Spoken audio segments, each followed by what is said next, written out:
Hello and welcome to a Star Citizen and BoredGamer channel update for March 2020. We have a giveaway winner for February, that is Angens, congratulations. That was for a Cutlass Black with Cutlass Red upgrade and game package for Star Citizen. There's also a new giveaway for the month of March. This is for an Anvil Arrow and game package. All you need to do to be in for a chance of winning that is comment on any of my videos made during the month of March.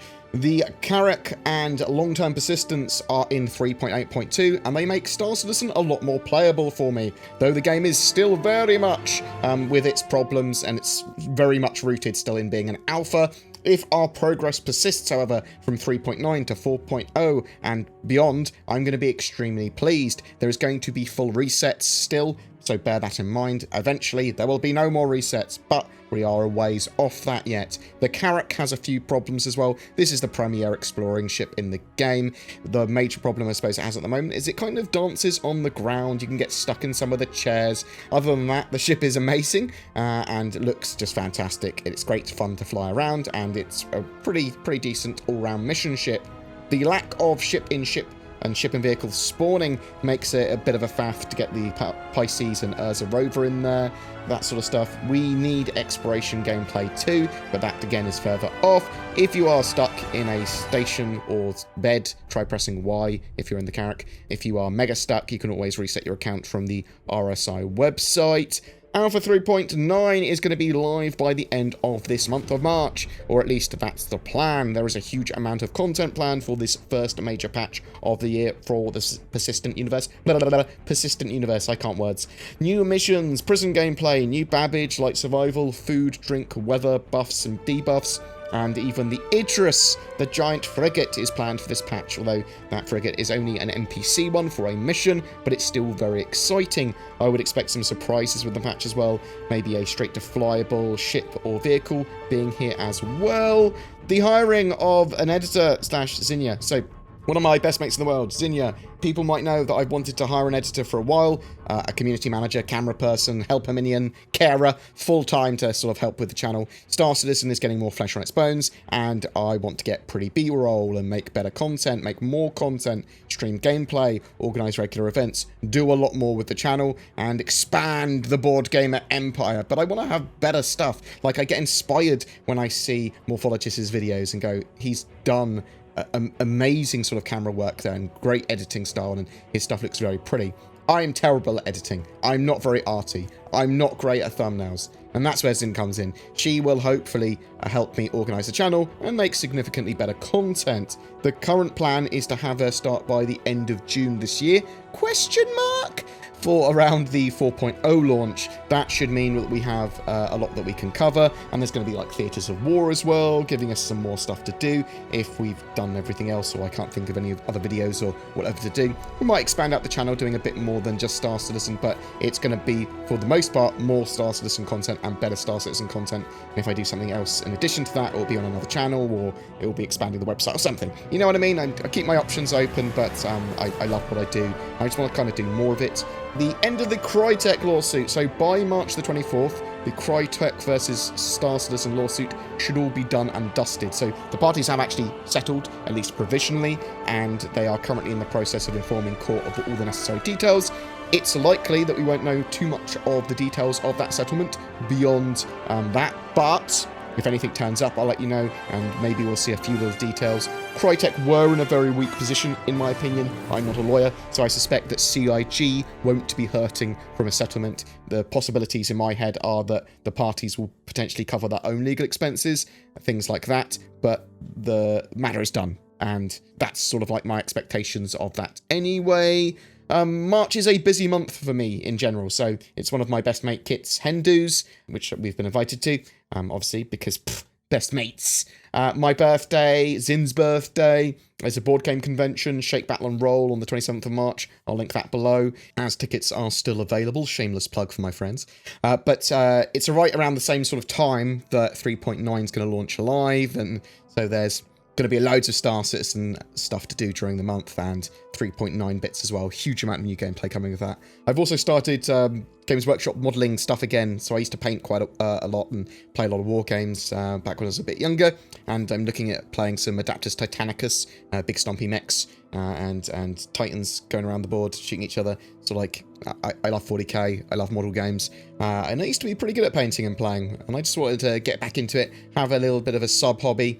Painting did make me realise that I need to wear my glasses more. I get terrible eye strain and blurry vision if I don't, and it also seems to make my aim a lot better when I play Apex Legends or Star Citizen or all that sort of jazz. Health-wise, I'm doing pretty well mentally. Occasionally take days off without feeling mega anxious now. I went to see Baby Metal the other week with my mate Zen and Cameron and loads of other people, and it was Zen was literally crying next to me while watching it with the sort of like utmost joy. For him, anime had become flesh, but I was able to go away for that weekend and not feel sort of blur throughout, not being able to be next to my PC and making videos, which I feel sort of like a mixture of guilty and weird typically, and anxious, not being able to get home, but I'm feeling a lot better now, and I think I'm able to travel a bit better as well. Weight loss, I am now 195 pounds, which is good because I was 208 pounds a little while ago, and I want to sort of weigh a lot less than that still. I want to lose another 20 to 25 pounds this year. I'm eating well though, porridge and quinoa and, I'm sorry, quinoa. Whatever, people have told me it's both. You're both monsters. Salmon, jacket potatoes, lean chicken, that makes up most of my diet. My dad seems to be doing well at the moment as well. Thank you all for all the kind messages. He has been around a year now without any further cancer complications, which is fantastic. I sort of have a new cat as well. He's a three-legged menace that sort of terrorizes my neighborhood. He's named Tripod by my neighbor. I love him, and he comes into my house and eats and sleeps, and it requires lots of scraps and attention. He is absolutely adorable. I'll get some video of him up at some point. All of my GoPro batteries are exhausted at the moment when I was trying to film him earlier today.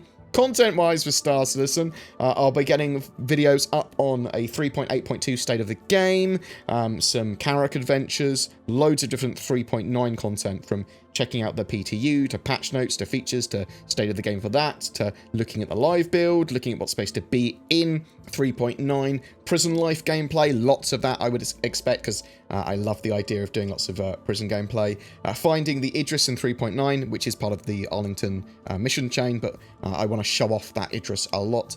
There's a monthly report for the Persistent Universe and Squadron 42, which should be out by the end of next week. General summaries of Inside Star Citizen, Star Citizen Live, and Star Citizen News will always be coming out from me, and any other sort of Star Citizen-esque articles or bits that I see. I saw that the Star Citizen Reddit were wanting to see bigger updates on the Squadron 42 roadmap stuff.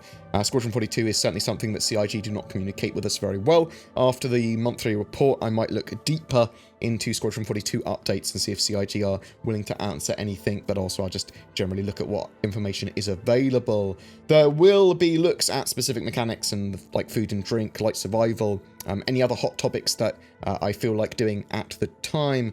And one day, I want to start doing my podcast that I was planning to do last year. I've been monstrously lazy with that. I think I'm sort of like going, when Zin works for me, then I can sort out a lot of this stuff because I'll have a lot more time. I would love to hear from you if there's any specific content that you would like to see, topics covered, series ideas, or even if you just wanted to ask about me or Star Citizen or mental health or whatever.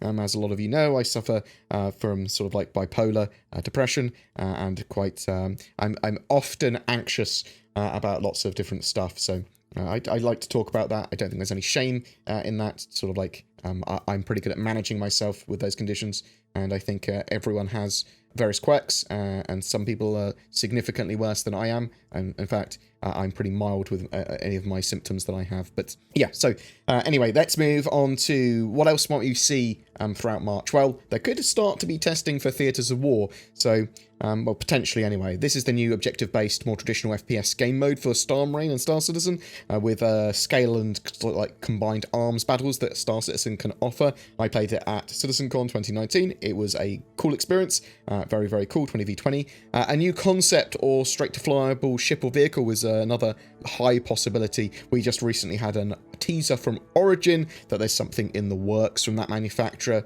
and that could be connected to exploration or cartography gameplay.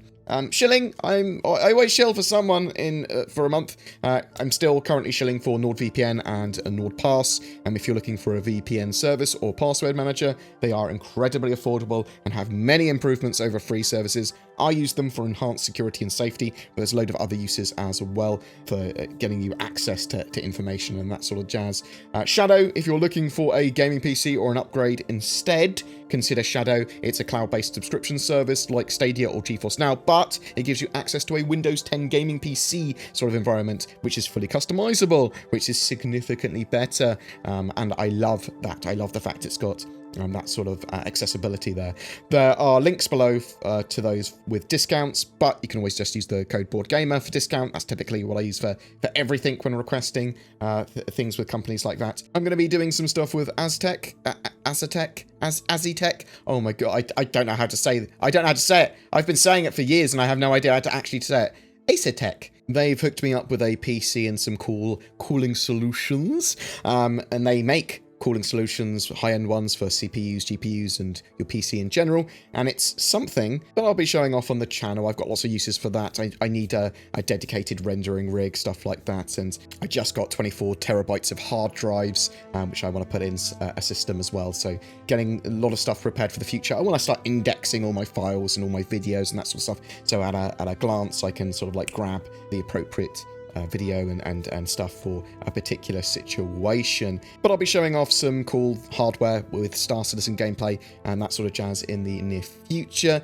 I'm very much a proponent of cloud-based gaming and owning your own enthusiast rig. They are for different people's needs, and I needs both. Thank you to so many people. Anyone that goes the extra mile to support the channel through becoming a YouTube member or Patreon or donating, that is very much appreciated, especially at the stage where I'm looking to employ someone and expand my content. It's all of you that allow me to create regular content and expand the channel.